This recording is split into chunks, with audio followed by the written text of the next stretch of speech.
जय बाळमामा मित्रांनो, आपण आज अध्याय क्रमांक 5 बघणार आहोत. आपण अध्याय क्रमांक 4मध्ये पाहिलं की बाळूमामा कसं जीवन जगत होते. बाळूमामांनी कष्ट करायला सुरुवात केली होती. तर आता आपण अध्याय क्रमांक 5मध्ये पाहू की दिवसा बकरी चारण्यामध्ये बाळूमामा व्यस्त असायचे. शेतकऱ्याच्या शिवारामध्ये बकरी बसायची तेव्हा रात्रभर बाळू आणि सत्यवा त्यांच्या भोवती बकऱ्यांचा कळप झोपायचा. असा त्यांचा दिनक्रम चालू होता. पती पत्नी कुत्रा नोकर चाकर याचा संच म्हणजे संसाररूपी नाटकाचा जणू फिरता रंगमंच.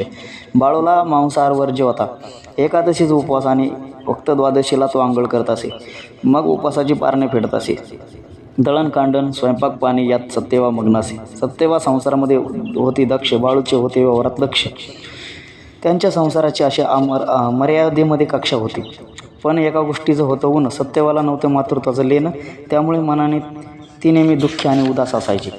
गर्भिणी बकरी आणि बकऱ्यांची बागडणारी पिल्लं पाहून वात्सल्याची गाणी ओठावर येत असे, पण ती शब्दरूप धारण करत नसत. अशी 9 वर्षे गेली. एके दिवशी सत्यवाला आशेची पालवी जाणवल्यामुळे तिला आनंद झाला. शुभ सकाळी तिला ओकारी येऊ लागली. अन्नाकडे पाहू नये असे झाले. सत्यवाच्या मैत्रिणी म्हणाला, आता बाळराजाची लवकर भेट होणार, आता आपण आई होणार. या जाणीमुळे सत्यवाला आकाश ठेंगणं वाटू लागलं. मुलाबाळांच्या लेकरवाळ्या बायांची टोचरी बोलणी आता बंद होतील याचा आनंद तिला झाला. मातेची आणि आई होण्याची स्वप्ने रंगवत 6 महिने गेली. पण नियतीची योजना काही वेगळीच होती.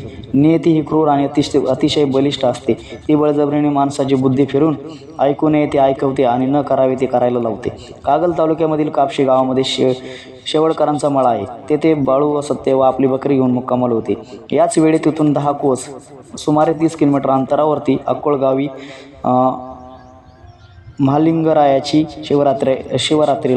महाशिवरात्रीला यात्रा होती. सत्यवा म्हणाले, मी यात्रेला जाऊन येते. बाळू म्हणाला, तुझी अवघडलेली पोटीची अवस्था आहे. अशा वेळी तुझे इतके लांबचे चालणे योग्य नाही, म्हणून तू इथेच राहा, यात्रेला जाऊ नको. पण सत्यवाने हट्टाने म्हणाली, मी व्यवस्थित सुखरूप यात्रेला जाईन. आणि ती अक्कोळच्या वाटेने जाऊ लागली. थोडे अंतर चालून गेल्यानंतर तिचा पदर बोरीच्या पदरात अडकला आणि ती खाली पडली आणि बेशुद्ध झाली. सत्यवाची आई गंगूबाईने तिला बकऱ्यांच्या तळावर आणले व तिने गगनाला भेडणारा कांत तांडव सुरू केला. लागलीच तेथे बाळूही आला. त्याने सर्व परिस्थिती पाहिली आणि मनात म्हणाला, हट्टीपणामुळे हा चालून आलेला दैवभोग म्हणायचा. सत्यवा आणि गंगूबाई बसलेल्या ठिकाणी सभोवार बाळूने आपल्या हातातील काठीने रिंगण मारले आणि म्हणाला, कोणत्याही परिस्थितीमध्ये म्हणजे जरी लघवी किंवा संडासला जाण्याचा प्रसंग जरी आला तरी या रिंगणाच्या बाहेर येऊ नका. गंगूताई, ते कडे कशासाठी केले होते? त्यामुळे कोणाच्या संकटाला प्रतिबंध आणि अडथळा येणार होता. याबद्दल काही न सांगता बाळूमामा तिथून निघून गेला. पहाटेच्या सुमारास सत्यवा भानावर आली, शुद्धीवर आली. तेव्हा गंगूबाईने बाळूने मारलेले रिंगणकडे तिला दाखवले. उभयता या मायलिकीने रिंगणाबाहेर न जाण्याची बाळूची आज्ञा थट्टेवार नेली आणि इथेच दैवाला फावले. दैव बलवान ठरले. सत्यवा रिंगणाबाहेर पाऊल टाकते न टाकते तोच पोटामध्ये जोराची कळ आली आणि तिचा गर्भपात झाला. तिथेच ती बेशुद्ध पडली. गर्भाच्या रक्षणासाठी बाळूने कडे रिंगण केले होते. शिवाय गोपनीने रात्रभर तो दगड भिरकावत होता.